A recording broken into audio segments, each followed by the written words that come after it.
Assalamualaikum warahmatullahi wabarakatuh. Nahmaduhu wa nusalli ala rasulillahil karim, amma ba'd. Alhamdulillah, ginagaga ada kami nang makesing ripau dan di perkataan alhamdulillah.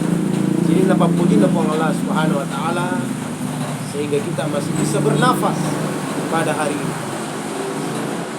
Masih bisa melihat, masih bisa mendengar, masih bisa melihat daripada alam indahnya Allah Subhanahu wa taala. Alhamdulillah, kita bersyukur di Ramadan ini kita masih diberikan oleh Allah Subhanahu wa taala kesehatan. Banyak saudara kita yang mau berramadan, mau salat tarawih, mau berpuasa, tetapi dia sudah diambil duluan oleh Allah Subhanahu wa taala. Dalam artian Allah Subhanahu wa taala masih memberikan kita kesempatan untuk memperbaiki amal-amal kita di bulan yang suci yang mulia ini. Bulan yang penuh mubarak ini. Dijadikan Ramadan ini sebagai momen yang penting buat kita agar supaya Ramadan ini menjadi Ramadan yang terbaik untuk kita, supaya kita dapat ambil hikmahnya. An Ka'ab ibnu Ujrah radhiyallahu anhu anna Nabi sallallahu alaihi wasallam hadarna uhdirul mimbar fahadarna narampe panguluta Ka'ab bin Ujrah radhiyallahu anhu bahwa suatu ketika Nabi sallallahu alaihi wasallam menyuruh daripada sahabatnya untuk rapat sebelum dimulai majelis. Disuruh merapatkan udurul mimbar, merapatlah kalian ke mimbar. Maka sahabat ini sangat patuh dan sayang kepada Rasulnya. Dan mereka pun fahadarna, mereka merapatkan dirinya ke mimbar. Falamma artaka darajat wa qala amin. Falamma artaka darajat wa qala amin. Falamma artaka darajatis tsani faqala amin. Falamma artaka darajatis tsalits faqala amin. Ansalna ya Rasulullah. Hadirin yang mulia, suatu ketika Nabi sallallahu alaihi wasallam menyuruh para sahabat untuk merapatkan diri ke mimbar. Kemudian Nabi sallallahu alaihi wasallam Masya Allah mengatakan bahwa sesungguhnya saya telah naik di atas mimbar dan berkata amin sampai mimbar ketiga, dan setelah Nabi menyampaikan daripada tausiahnya, Nabi pun turun ke mimbar dan sahabat bertanya, wahai Rasulullah, sepertinya what happened, wahai Rasulullah, ada apa ini? What happened? Kok paham saya lihat seperti ini? Dan dulu-dulunya tidak pernah menyaksikan Nabi seperti ini. Maka sahabat pun bertanya kepada Nabi dan Nabi jelaskan bahwa inna Jibril, sungguhnya Jibril telah datang di bulan Ramadan dan berkata Jibril alaihissalam, ba'udahu an arada Ramadan falyaghfir lahu, ba'udahu an yusakkiru alaihi ay yusallu alaihi, ba'udahu an arada abuhu au kilahuma ahaduhuma la tadkhulna fil jannah. Itu 3 poin perkataan daripada Jibril alaihissalam dan Nabi mengaminkan. Yang pertama hadirin yang mulia, bahwa Nabi sallallahu alaihi wasallam naik di atas mimbar itu. Kemudian Nabi sallallahu alaihi wasallam mengatakan celakalah orang-orang yang telah mendapatkan Ramadan, tetapi Ramadan ini tidak menjadikan dirinya diampuni oleh Allah Subhanahu wa taala. Masyarul muslimin, pemirsa dimanapun kalian berada, bahwa untuk diampuni oleh Allah Subhanahu wa taala hadirin, yaitu bagaimana kita membersihkan diri kita, mensucikan hati kita. Karena kata Nabi SAW, dalam diri manusia itu ada segumpal darah. Dan segumpal darah itu apabila dia bersih, maka bersihlah seluruh tubuh manusia. Apa cimana yang sininna watak kalina. Dan apabila hati ini kotor, maka kotorlah seluruh macam memana yang sini lalan roale. Penglihatan kita, pendengaran kita, ucapan kita, semua akan buruk, dipengaruhi oleh hati itu. Maka jagalah hati, jangan sampai kotori, karena dia adalah cahaya ilahi. Tempat singgasannya Allah Subhanahu wa ta'ala itu adalah hati manusia. Alhamdulillah, hadirin yang rahmat Allah Subhanahu wa ta'ala. Ba'udahu an arada Ramadan falyughfir lahu. Bagaimana kita di bulan Ramadan ini diampuni oleh Allah Subhanahu wa ta'ala. Dan yang paling penting lagi hadirin, bagaimana supaya hati kita ini terjaga, hati kita ini bersih, hati ini tetap kondusif, hati ini tetap bercahaya, sehingga sana Allah ini tetap terjaga. Maka ada 4 saluran hati yang perlu kita jaga. 4 saluran hati ini, maka inilah yang senantiasa mendominasi sehingga hati-hati manusia ini. Yang pertama, pintu apa yang masuk ke dalam hati itu? Pintu ucapan, wirekada. Maka apa yang selalu diucapkan manusia ini, apa yang selalu kita ucapkan, lafazkan, maka inilah masuk ke dalam hati. Maka berhati-hatilah kita berkata-kata. Karena kalau kita sudah berkata-kata, bukan lagi milik kita, tapi milik saudaramu. Maka peribahasa mengatakan mulutmu adalah harimaumu. Maka berkatalah yang baik. Dan Allah terangkan juga di dalam Al-Quran, ya ayyuhallazina amanu ittaqullaha. Orang-orang yang beriman, bertakwalah kepada engkau, kepada Allah. Yang mana itu orang bertakwa? Wa qulu qawlan sadida. Selalu mengucapkan perkataan-perkataan yang benar. Yang mana perkataan-perkataan yang benar? Melihat alam Allah, Rabbana ma khalaqta hadza batilan subhanaka faqina adzabannar. Melihat apa saja kita hubungkan dengan Allah. Dialah Allah Maha Khaliq, menciptakan segala dunia dan isinya. Dialah Allah yang menciptakan siang dan malam, lailan wan nahar. La ayati liulil albab.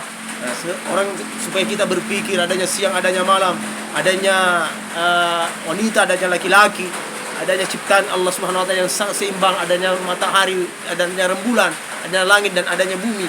Begitu lengkap. Wa bi ayyi alai rabbikuma tukadziban. Lalu nikmat apa lagi yang kau dustakan?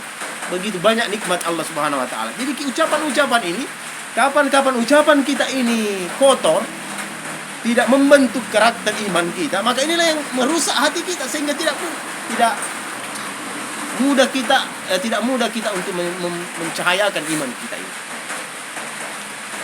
Dan yang kedua, wa qulu qawlan sadida, kita teruskan tadi ayat ini. Ketika kita sudah mengucapkan perkataan yang baik, maka Allah Subhanahu wa taala wajib bagi Allah menolong kita. Wa kana haqqun alaina nasrul mu'minin. Maka kata Allah, wajib bagiku menolong orang-orang yang beriman. Dan yang aqulu qawlan sadida, orang-orang kalau sudah mengucapkan perkataan yang benar, maka Allah janji kita yuslih lakum a'malakum. Maka Allah Subhanahu wa taala akan memperbaiki amal-amal kita. Wa yaghfir lakum dzunubakum, dan Allah akan ampuni dosa kita. Wallahu ghafurur rahim, karena sesungguhnya Allah Maha Pengampun lagi Maha Penyayang. Alina pun Allah taala masaro adampe dan nia masaro maraja kamase lori atan. Yang kedua, sumber saluran hati yang perlu kita jaga yaitu ainun, mata kita, penglihatan kita. Bagaimana apa yang kita lihat, apa yang kita, semua yang ada di depan kita ini kita hubungkan dengan kebesaran Allah. Karena semua makhluk dan semua dunia dan isinya ini ada, bukan ada saja, begitu saja. Tetapi ada yang mengadakan. Siapa yang mengadakan dunia dan isinya? Langit dan bumi dan surga dan neraka, dialah Allah Subhanahu wa ta'ala yang mengadakan. Karena Allah itu ada sebelum dunia dan isinya ini ada. Dan Allah Subhanahu wa ta'ala akan tetap ada meskipun dunia dan isinya sudah ini tidak ada.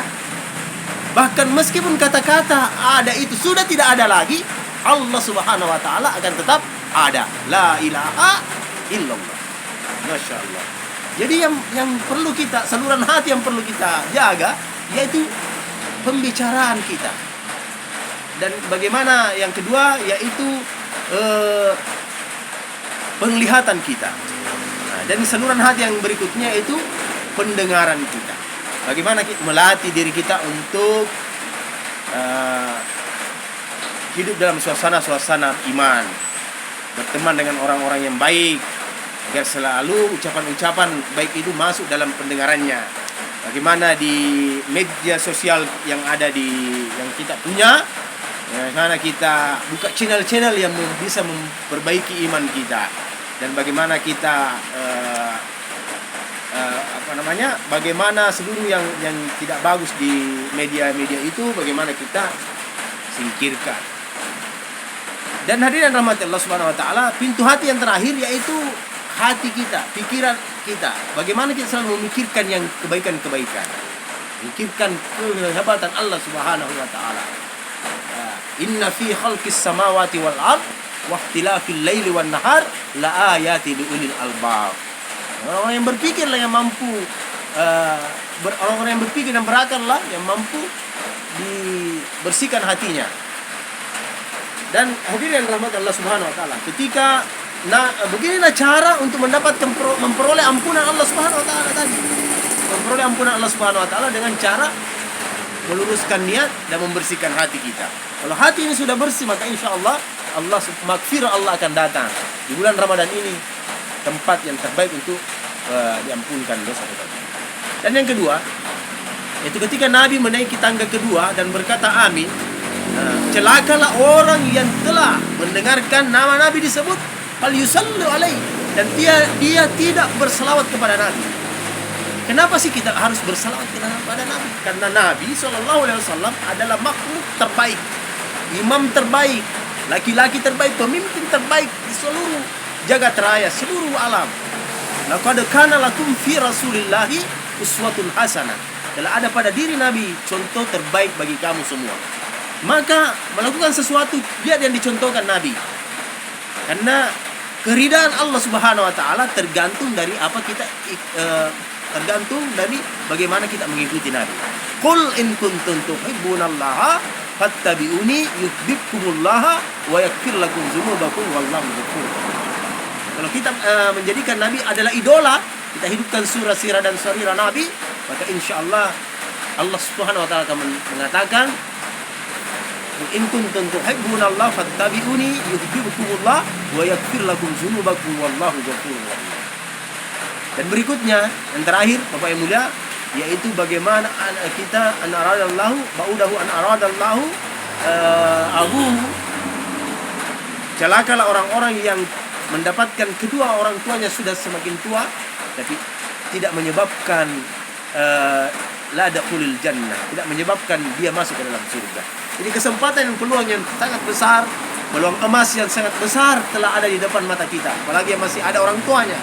Jadikanlah orang tua kita, bapak kita adalah raja, dan jadikanlah ummi kita adalah ratu, agar rezeki-rezeki kita di dunia, rezeki iman kita, rezeki amal kita, rezeki harta yang Allah Subhanahu wa taala berikan, semuanya akan berkah ketika memperlakukan kedua orang tua kita dengan baik. Ada seorang tabi'in, bukan orang kaya, melainkan orang yang miskin, tinggal di pedalaman sana, jauh dari kota Mekah, tinggal di Yaman sana, di pedalaman, tetapi memperbaiki kedua orang tuanya, menjaga ibunya, menggendong ibunya sampai ke Jazirah Arab, sampai ke Tanah Haram, dan telah menghaji umrohkan ke ibunya. Maka itulah Allah pandang pengorbanannya, sehingga tabi'in ini dikenal. Bahkan seorang khulafaur rasyidin disuruh juga minta doanya tabi'in ini, yaitu Uwais Al-Qarni. Dikenalkan namanya, bukan terkenal di bumi saja, tapi terkenal di langit.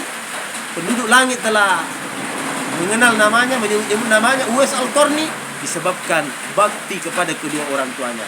Wa qadara rabbukum alla ta'budu illa iyyahu wa bil walidaini ihsana.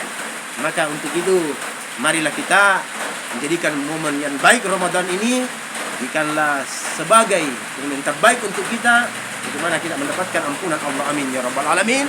Dan jadikan Nabi SAW sebagai teladan terbaik untuk kita semua.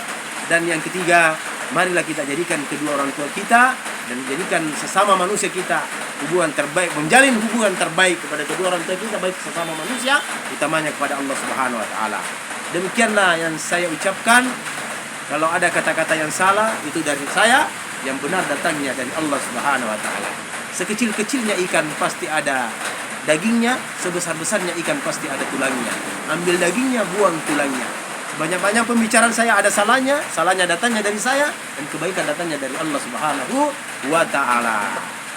Bertobatlah sebelum ditimbun. Jangan tunggu nanti keburu mati. Jangan tunggu kapan-kapan nanti dikafani. Hadanallahu ayyakum ajma'in. Demikianlah tausiah yang singkat ini. Semoga bermanfaat. Subhanaka rabbika rabbil izzati amma yasifun. Subhanallah wa bihamdihi. Subhanakallahumma wa bihamdika. Asyhadu an la ilaha illa anta. Wa nastaghfiruka wa atubu ilaik. Allahu akbar. Assalamualaikum warahmatullahi wabarakatuh.